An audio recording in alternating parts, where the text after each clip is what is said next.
Hola, Oltubers. Vamos con otra de miedo. Al hilo de La Llorona, película guatemalteca de Jairo Bustamante, prometía un repaso al cine de terror por Latinoamérica. Una empresa lo suficientemente difícil como para que nos lleve un tiempo, pero en cualquier caso no hay cuestiones difíciles que se aborden con entusiasmo que no acaben saliendo bien.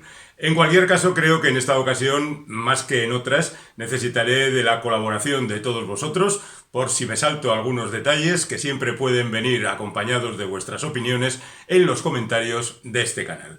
Así que ahí queda a vuestra disposición. Por supuesto, hay un previo en el vídeo que hemos dedicado a La Llorona, donde hablamos del mito de La Llorona y hablamos de las películas que se han hecho sobre La Llorona. Algunas consideraciones preliminares sobre el cine de terror en Latinoamérica. Digamos que hay países que tienen tan poca producción cinematográfica como para andar preocupándose de géneros y subgéneros. Por ejemplo, en Venezuela he encontrado La Casa del Fin de los Tiempos, que es una película de 2013, o en El Salvador, Matlat, que es una película de 2016 hecha por Alejandra Pinto y que de alguna manera está basada en las leyendas locales. Bueno, esto por una parte dice dos cosas, que hay algunos momentos en que el cine de terror latinoamericano se fija en las leyendas, en los mitos locales, como ocurría con La Llorona y también con esta película salvadoreña, y por otro, que la producción generalmente está centrada en los últimos 20 años, porque hay muchos lugares donde el cine de terror ha empezado a producirse a partir del año 2000.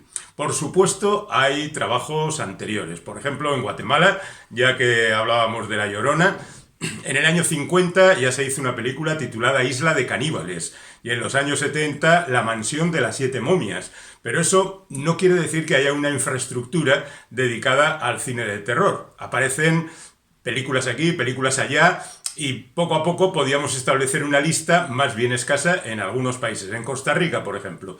La primera película me parece que es del año 1984 y se titula El beso de las brujas. Y luego siguen unas cuantas producciones más. Pero digamos que hasta el año 2000 no se produce esa explosión de creatividad terrorífica, valga el término, en gran parte de los países. Por supuesto, hoy vamos a recorrer los que tienen mayor tradición dentro del género y otro día hablaremos de los que tienen una menor producción. En cualquier caso, también conviene tener en cuenta que estas películas que se hacen a partir del año 2000 están todas ellas realizadas por gente muy joven, fascinada generalmente por el cine de terror que se hace, por ejemplo, en Estados Unidos. Y quizá también, en algunas ocasiones, por el que se hace en Oriente. Cine chino, cine coreano, cine japonés. Y en muchas ocasiones se trata simplemente de hacer pastiches de esas otras películas. Es decir, coger la idea, qué sé yo, Zombies, por ejemplo, ¿no? O La Bruja de Blair, o Rec, películas que han marcado mucho a ciertas generaciones y que en principio, y a falta de desarrollo posterior, se empeñan más o menos en repetir. Y otra característica es que el dinero no abunda. En líneas generales, el dinero no abunda para el cine y menos todavía para el cine de terror. Y muchas veces esas películas ni se estrenan. Pero bueno, sirven para que esos cineastas den los primeros pasos y después consigan éxitos. No todos, por supuesto, pero en cualquier caso hay un recorrido apasionante por delante que vamos a empezar ahora mismo con México, que entre otras cosas es, bueno, el país más al norte y en consecuencia podíamos establecer un orden geográfico que no vamos a seguir. Pero sí es, creo yo, el país que tiene una mayor tradición de género de terror y mayores variedades en cuanto a las películas a comentar. Así que ahí vamos. Ya decíamos en el vídeo de La Llorona que había una Llorona casi primigenia en el cine, que sería en el cine mexicano, al fin y al cabo es donde la tradición de La Llorona tiene mayor implantación, que es del año 33 y que fue realizada por un cubano llamado Ramón Peón. Esa película da el pistoletazo de salida a todo el género fantástico mexicano, que es amplio y que ya en los años 30 tiene bastantes manifestaciones. Es curioso cómo al principio fundamentalmente hay una relación religiosa, porque los títulos son El fantasma del convento o Dos monjas, películas que se hacen en la primera mitad de los años 30, y después El misterio del rostro pálido, o incluso Nostradamus, adaptando esa figura europea no tanto del cine de terror, que al fin aquí se convierte en eso, sino de las predicciones apocalípticas. Bueno, incluso a finales de esa década, con Mario Moreno Cantinflas actuando por ahí, tiene un papel importante en la película El signo de la muerte. Antes de convertirse en el cómico dicharachero, ya tenía un papel en esa película, donde por supuesto hacía de Cantinflas, pero digamos que la historia, si bien no era absolutamente terrorífica, sí había una conspiración, ya había una organización secreta, y la verdad es que es una película hecha pues según los cánones de la época. A lo largo de los años 30 y 40 hay algunos nombres, como el de Chanu Urueta, que va creando una serie de películas como Profanación, y gente que hace, por ejemplo, películas cercanas al western, porque todavía en aquel momento pues hay cierta cercanía con el momento del western, e incluso podríamos decir que hay una película del año 53 que es donde empieza a crearse el mito de los luchadores. Los luchadores, ya sabéis, Santo, el encapuchado de plata, y tantos luchadores de lucha libre o algo parecido, que se hicieron famosos en los rings, acabaron pasando al mundo del cine. Y así, por ejemplo, además de Santo, pues tenemos a Blue Demon, que se enfrentaba con los cerebros diabólicos en una película, Blue Demon contra los cerebros diabólicos, y cosas por el estilo. Bueno, en la primera película se titulaba La Bestia Magnífica, y ahí aparecía el primer luchador, y después ha habido tantas y tantas películas en las que estos personajes, ya digo, Blue Demon y Santos serían los más famosos, pero hay bastantes más, se enfrentaban a las conspiraciones a veces más absurdas, a los enemigos llegados del espacio, a los brujos maléficos, a los monstruos más espantosos, algo que ya conocen sin duda nuestros espectadores. Y por aquel entonces, en el año ya 57, se hace una película que es recordada como una de las más emblemáticas dentro de la especialidad, El vampiro, que adapta muy libremente, por supuesto, al Drácula de Bram Stoker, pero que tiene su propia peculiaridad. Su protagonista, el Van Helsing de la época, era Abel Salazar, que era un actor que por aquel entonces triunfaba mucho en todo tipo de cine. Él, por ejemplo, fue en un par de películas El Coyote, esa especie de zorro creado por el español José Mallorquí. Bueno, pues aquí se enfrentaba a ese vampiro que daba título a la película, que por supuesto tendrías sus secuelas. Otros nombres, pues Miguel Moraita, Benito Alcázar, Alfredo B. Crevena o René Cardona, cuyo hijo también, René Cardona Jr., se dedicaría con entusiasmo a este tipo de cosas. Títulos: Muñecos Infernales, que adoptaba de alguna manera la película estadounidense, El mundo de los vampiros, La maldición de Nostradamus, otra vez Nostradamus, se ve que en México Nostradamus caló muy profundamente, y además de todo esto pues tenemos a Enrique Taboada y Juan López Montezuma, que hicieron también algunas películas más o menos relevantes. E incluso nos encontramos con un primerizo Arturo Ripstein haciendo películas de este género antes de ir a esas otras películas que son las que a ellos les interesaba, y que, bueno, pues por supuesto incluye La perdición de los hombres o El coronel no tiene quien le escriba, películas que han triunfado, por ejemplo, en el Festival de Cine de San Sebastián. La perdición de los hombres se llevó la Concha de Oro, y Ahora y siempre también se la llevó en su momento, pero que empezó justamente con El tío Alejandro, que es una película de terror, lo que son las cosas. Y René Cardona Jr., por su parte, siguiendo la trayectoria de su padre, pues hizo algunas películas, pero ya derivando, porque estamos en los años 70, hacia ese otro tipo de terror, como puede ser Tintorera, que es heredera directa de Tiburón de Steven Spielberg. En aquel entonces también Alejandro Jodorowsky hizo Santa Sangre, que quizá no pueda ser considerada una película estrictamente de terror, pero tiene un ambiente onírico, terrorífico de alguna manera, y ahí podríamos incluir incluso ese neo-western titulado El Topo. Pero bueno, tampoco pertenecen estrictamente al género de terror.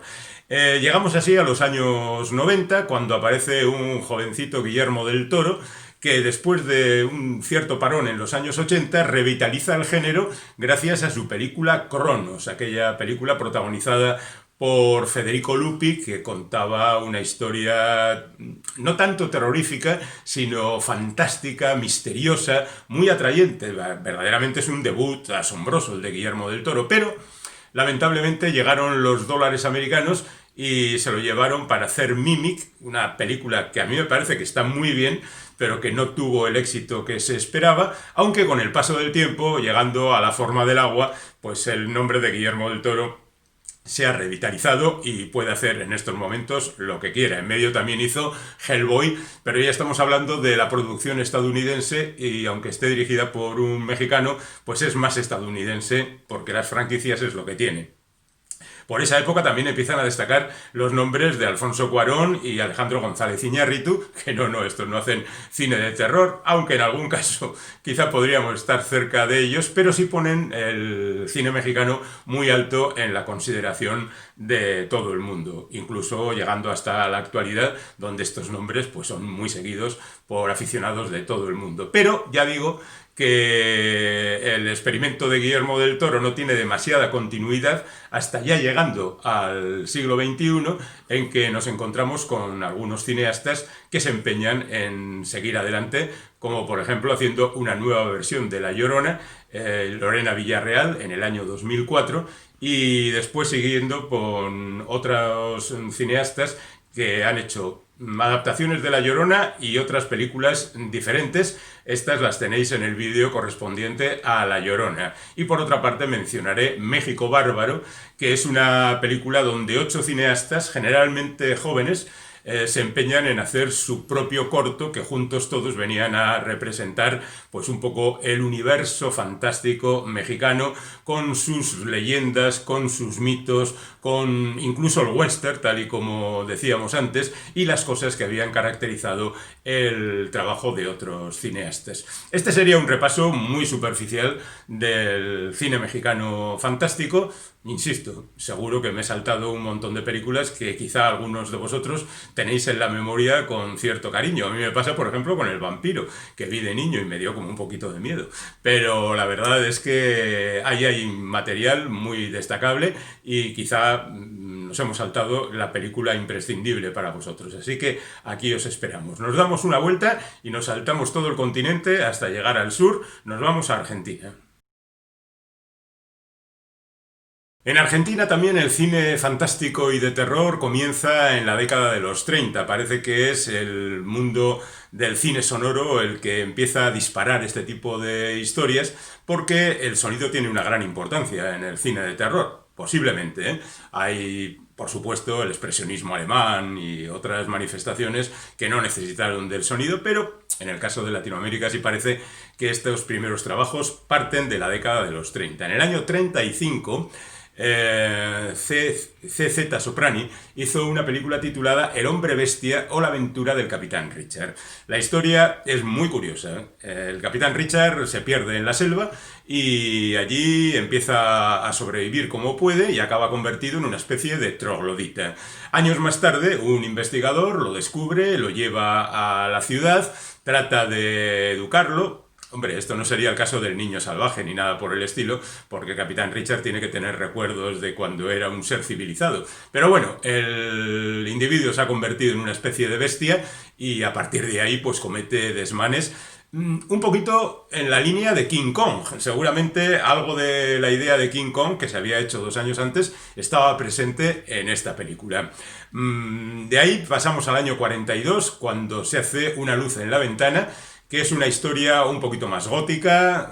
En este caso la protagonista es una enfermera que es contratada por una familia que tienen un hijo un poco difícil. Por cierto, el debut en la pantalla de Narciso Ibáñez Menta, el padre de Narciso Ibáñez Serrador, que también aparecerá por este capítulo de este vídeo con algunas de sus aportaciones al cine y a la televisión, fundamentalmente en Argentina. Bueno, pues esta historia parece que lanza al cine argentino de fantasía en otra dirección y a partir de ese momento pues se fijan bastante en algunos escritos, escritos fundamentalmente, y producciones de otros países, como por ejemplo La Dama de la Muerte. La Dama de la Muerte es una adaptación de una de las historias de las Nuevas Noches Árabes, de Robert Louis Stevenson, en concreto El Club de los Suicidas, que es un cuento que al parecer gusta mucho al personal porque ha sido adaptado en multitud de ocasiones por cineastas de diferentes países.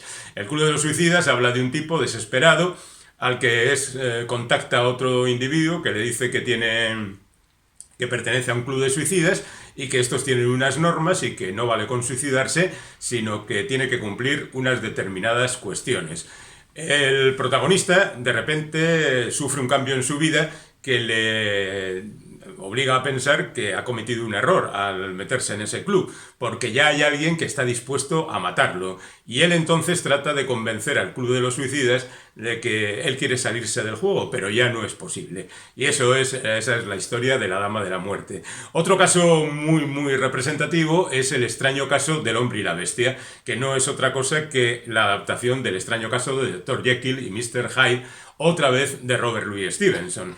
Es verdad que en Estados Unidos ya se han hecho un par de adaptaciones, bueno, más en realidad, pero digamos en la época sonora se han hecho un par de adaptaciones de esta novela corta, así que en esta ocasión se trata de adaptarse más o menos a lo que ya habían hecho en Estados Unidos.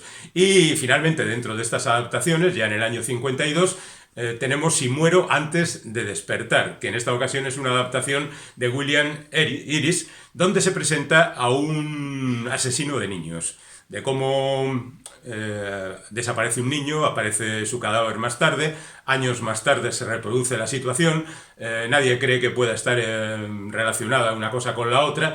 En este caso yo casi remitiría el origen de esta propuesta no tanto a William Iris, sino a Friedrich Dürrenmatt, que escribió El Cebo, que es una historia que después fue llevada al cine en España con el título del Cebo, y más recientemente, bueno, hace unos 15 años aproximadamente, por Sean Penn en Estados Unidos, con Jack Nicholson de protagonista. Un asesino de niños que los lleva al bosque, hay un asunto con trufas de chocolate y bueno, pues por ahí iría la investigación. Pero en ese sentido también tenemos que destacar El vampiro negro, que es una historia casi calcada de lo que venimos diciendo de Si muero antes de despertar. Después tenemos algunas cosas divertidas, como por ejemplo El fantasma de la opereta, de Enrique Carreras. Enrique Carreras es un cineasta que va a tocar multitud de palos, porque él lo que tenía era un concepto industrial del cine y no tanto de afición específica a un determinado género.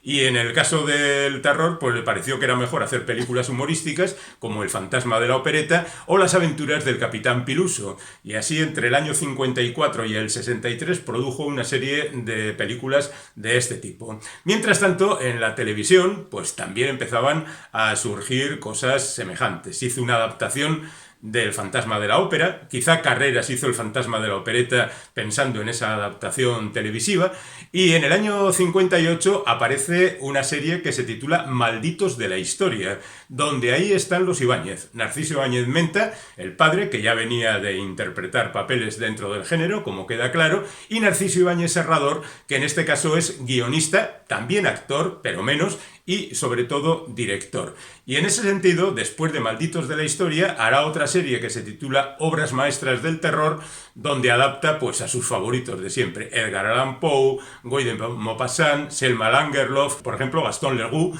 aparece en varias de las adaptaciones que hace. Y después hace una serie, Es usted el asesino, que tuvo un gran éxito, una especie de serial protagonizado por su padre. Todas estas manifestaciones después tuvieron, a los 10 años aproximadamente, o menos, su plasmación en la televisión española. Llegaron los Ibáñez a Madrid y ahí empezaron a trabajar con estas cosas, en Historias para no dormir. Es usted el asesino, es un serial que se rodó otra vez en España y en esas estamos. Bueno, además de todo esto, Enrique Carreras, mientras tanto, además de hacer cosas divertidas, a partir del año 60 empieza a hacer también películas terroríficas, obras maestras del terror. Es también pues, una película de episodios, adaptación de pequeños cuentos terroríficos de, por ejemplo, Edgar Allan Poe, El corazón delator, El extraño caso del señor Valdemar o El barril de Amontillado. Y esto lo hizo en el año 60. Justamente al mismo tiempo que Roger Corman hacía en Estados Unidos, en Hollywood, La caída de la casa Usher, y después adaptaría en multitud de ocasiones relatos de Edgar Allan Poe. Estos en concreto, algunos de estos, por ejemplo, El barril de Amontillado, El extraño caso del señor Valdemar, aparecen en su película Historias de terror. Es decir, que ahí hay influencias de todos los lados, ¿eh?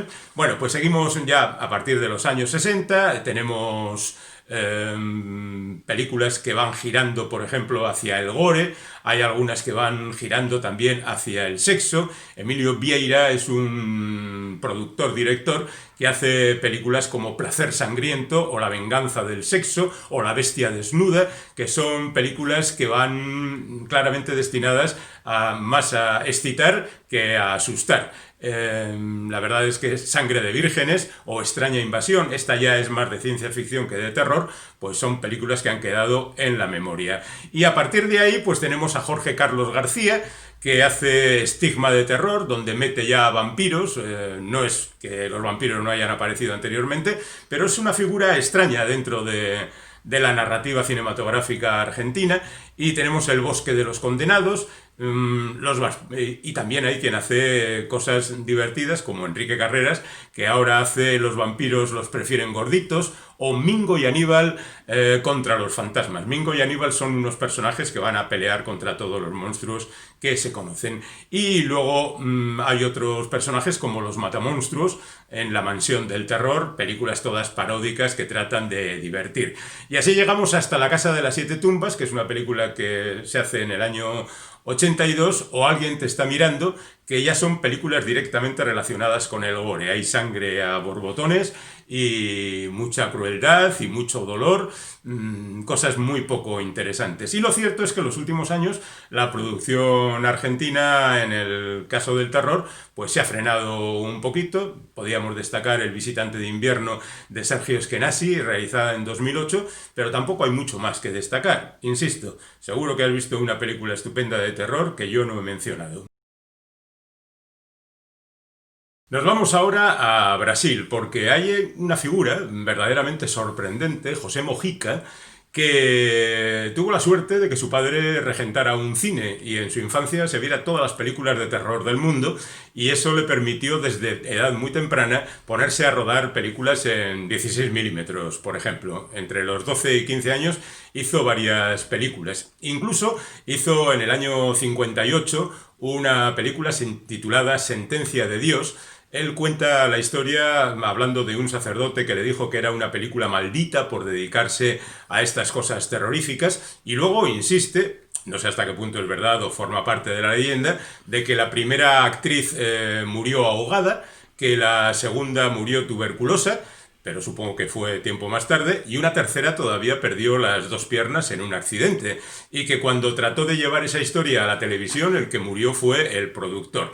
Seguramente todo es producto de la fantasía para dar un aspecto más siniestro a lo que él pretendía. Tuvo la suerte en el año 64 de hacer una película titulada A medianoche me llevaré tu alma, donde aparecía un personaje interpretado por él, dice que porque nadie quería interpretarlo, porque era verdaderamente terrorífico, que se llamó Sedo Caixao, algo así como José el del ataúd.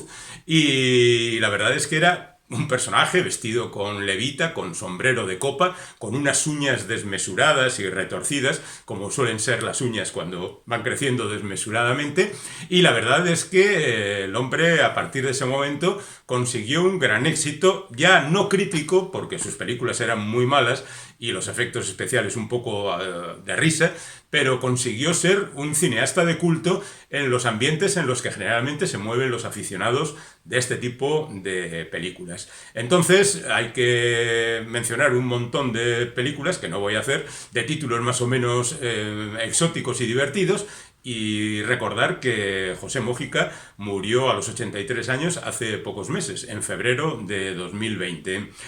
Pero es también cierto que no hubo muchos brasileños que se metieron en este jaleo, porque por los días en que este autor hacía películas de terror, pues teníamos a Glauber Rocha y al resto del nuevo cinema brasileiro que estaban haciendo películas que podían ser consideradas también de terror, porque eran unas películas en ocasiones terribles que contaban la situación extrema en la que vivían algunos habitantes de diferentes lugares, o cangaceiro, o los fusiles, o cabezas cortadas, pero no podemos considerarlas películas de terror. Tendrá que pasar el tiempo, después de que José Mojica hiciera de las suyas en la pantalla, para encontrarnos con Pantano Negro, una película de 2008, donde aparecen zombies caníbales, mezclando cosas. Bueno, los zombies siempre han comido carne humana, o sea que esto tampoco es muy difícil de entender. Esto hizo que este buen hombre, el director de Pantano Negro, siguiera con sus trabajos, y así nacieron La Noche del Chupacabras, Mar Negro y otro montón de películas, también muy deudoras de lo que se venía haciendo en Estados Unidos en materia de terror. Más interesante es Trabajo Forzoso, una película de 2011, donde se presenta el deterioro de un matrimonio. Tiene, por supuesto, elementos fantásticos y elementos terroríficos, pero tuvo la suficiente importancia como para aparecer en el Festival de Cannes en la sección A Certain Regret, una cierta mirada, que es una sección lateral, no es la sección oficial, pero para una película de este tipo es sorprendente. Una de las directoras de Trabajo Forzoso, Juliana Rojas, hizo a continuación una película titulada Sinfonía de Necrópolis, que estaba protagonizada por un sepulturero, pero que era un musical, algo verdaderamente sorprendente en este género donde de verdad no abundan los musicales. Es así una aportación verdaderamente original. Y por otra parte, el otro director de Trabajo Forzoso, Marcio Dutre, hizo Cuando estaba vivo, que era una película siguiendo la línea más clara de su película anterior. Una película más intimista, pero ya digo, con elementos fantásticos. Por otra parte, hay que resaltar Desaparecido, que es una película claramente inspirada en el asunto de la bruja de Blair. Es decir, el metraje encontrado, donde se va desvelando qué es lo que ha ocurrido con unos personajes que han desaparecido. Y por otra parte, en Bajo Presión, lo que se cuenta es la historia de un hospital, que es un lugar ya bastante terrorífico en sí, pero cuando aparecen otras cosas más peligrosas, pues se convierte en un escenario de pesadilla. Una última mención sería Para buenos modales, una película donde aparece un bebé lobo. No un hombre lobo, sino un bebé lobo. Tiene ciertos elementos divertidos. Nos vamos a Uruguay, donde Ricardo Islas realizó Mala Sangre, una película que cuenta la historia de un tipo que un día, borracho, se lía con una mujer que resulta que se convierte en gorila en un momento determinado y al mismo tiempo le pasa una infección. Supongo que será una crítica o un análisis del asunto de las enfermedades venéreas, pero el tipo acaba convertido no en un gorila exactamente, sino en otro monstruo. En fin, cosas de las películas de terror donde todo es posible. Guzmán Vila hace la balada de Vlad Tepes.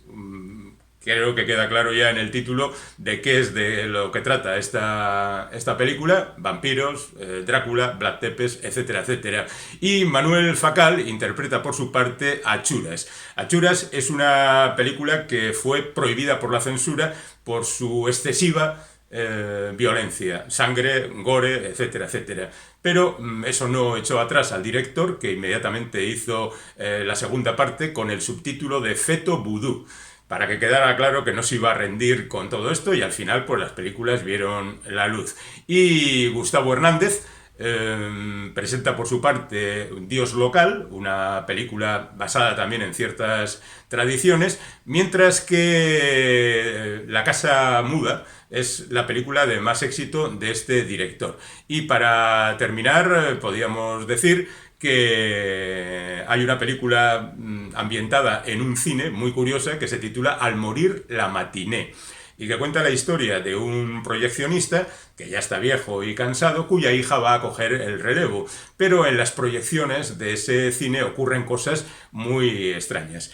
Y bueno, pues esta es una película de Massimilian Contenti, que es un cineasta que pretende seguir abundando en el género de terror. Es decir, que en líneas generales podemos pensar que de aquí en adelante la producción de algunos países en el género terrorífico va a ser interesante y muy satisfactoria. Seguimos.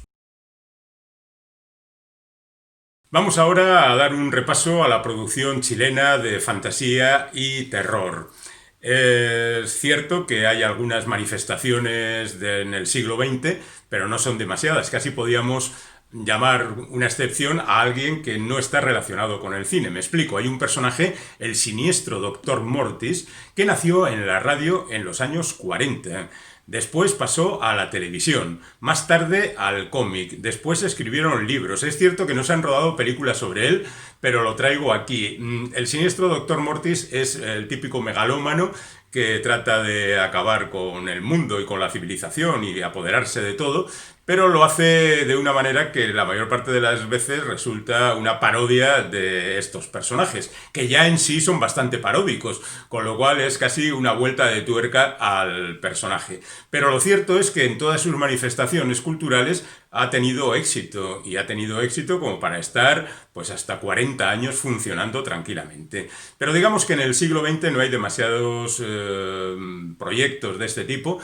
Alguien diría que se han atravesado etapas muy duras y que no estaba la cosa como para hacer películas de terror. Así que nos centraremos en el siglo XXI, fundamentalmente a partir de 2002, cuando Jorge Holguín hace Sangre Eterna, que podría ser la película fundacional del género de terror en Chile. ¿Qué es lo que cuenta? Pues lo que tantas veces han contado estas películas. Un grupo de adolescentes entran en un juego que les lleva a enfrentarse con unos vampiros. Las variaciones son mínimas, las historias casi calcadas. Otra película del año 2003 será El huésped, de Jorge Hidalgo, donde también unos jóvenes médicos llegan a un hospital abandonado donde se encuentran con criaturas misteriosas con las que tendrán que lidiar. Parece que Baby Shower, de Pablo Illanes, es una película más interesante que estas que hemos mencionado, pero la historia es prácticamente la misma. 6 jóvenes amigas salen de la ciudad y se van al campo pues a disfrutar de los encantos de la naturaleza, pero allí hay peligro y pasa lo que pasa. Lo mismo que en las afueras de la ciudad, que es del año 2012, que hizo Patricio Valladares y que, quizá dada su temática un poco difícil, como se parte de un caso de una violación, tuvo un remake en Estados Unidos. Es cierto que no tuvo mucho éxito, pero ahí queda el detalle. Por la misma época se hace Aftershock, una película de Nicolás López, que es más interesante, aunque tampoco demasiado original. Tiene lugar un terremoto y unos amigos que estaban cerca de una prisión ven como los presos escapan y a partir de ese momento son perseguidos por ellos y la cosa se convierte en una especie de pesadilla. En 2015 tenemos la película Sendero, de Lucio Rojas, que es más o menos como La matanza de Texas. Un grupo de jóvenes que van por el campo, se encuentran con una extraña familia y, bueno, pasa lo que pasa. En 2016, Aaron Burus hace Madre, que es una película que también pertenece a otro subgénero, el subgénero La mano que mece la cuna. La cuidadora de los niños es terrorífica y, por supuesto, va a condicionar la vida de toda la familia. En 2017 se hace Trauma, la hace Lucio Rojas. Los personajes se ven metidos en un asunto fantástico y aquí es la primera vez que se hace una referencia política al mismo tiempo que se cuenta una historia de terror, porque está directamente relacionada con la dictadura de Pinochet y justamente, pues como pasa en La Llorona, la película guatemalteca de la que hemos hablado, se relaciona los desmanes de esa época con los monstruos, los demonios que habitan en la actualidad. Precisamente de demonios va Contra los demonios, película de 2018 de José Miguel Zúñiga, que habla de fenómenos paranormales, un poco en el sentido de Expediente Warren, mezclándolo también con algunos exorcismos, porque en la familia se ha desatado un caso de posesión infernal. Bueno, además de todo esto tenemos El origen del mal, que hizo Javier Atrich, que es una película un poquito más interesante porque habla de las leyendas locales, en este caso de Chiloé, donde van a llegar unos personajes donde ellos desaparecen y 10 años más tarde alguien encuentra un material grabado donde se viene a contar qué es lo que ocurrió con estos personajes. Está claro que es una herencia de La bruja de Blair o incluso de Rec. Casi, en realidad, deberíamos haber hablado de Ángel Negro, que es una película muy anterior, de principios del siglo XX, que cuenta una historia también semejante, aunque quizás no sea tan terrorífica como esta. Una amiga desaparece en una fiesta y pasado el tiempo todos se preguntan qué es lo que pasó. Esta es una película que quizá beba de las fuentes de Scream, porque el asesino también va con una máscara así deformada como que para meter mucho miedo. Bueno, esto sería la producción más o menos que se ha hecho en el siglo XXI dentro del cine de terror en Chile. No debemos olvidar que en Chile hay algunas manifestaciones de festivales de cine de terror, como por ejemplo el Santiago Horror Film Festival, o el Festival Suspenso que se celebra en Concepción. Y la verdad es que, bueno, pues ahí puede salir nuevos proyectos y gracias al impulso de esos festivales, que por supuesto reciben películas de todo el mundo, pero evidentemente también las locales, donde se puede dar impulso a este tipo de trabajos. Ya digo, seguro que me he saltado un montón de películas súper interesantes que espero que mencionéis en los comentarios. Os habréis dado cuenta por lo que he venido diciendo que la mayor parte de estas películas no las he visto, pero eso sí me he hinchado a ver trailers.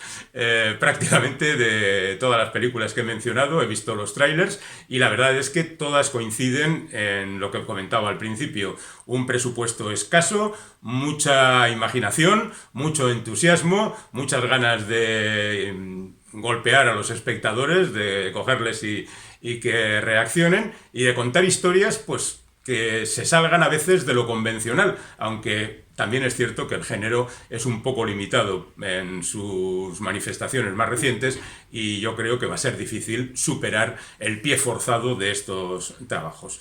Además os recuerdo que tenemos por ahí el vídeo de La Llorona, la película guatemalteca donde repasamos el mito y las películas que se han hecho sobre el tema y que sin duda alguna volveremos sobre el cine de terror en Latinoamérica porque han quedado películas que aunque pertenezcan a cinematografías menos abundantes que las que hemos mencionado, pues también tienen su interés. Así que hasta muy pronto.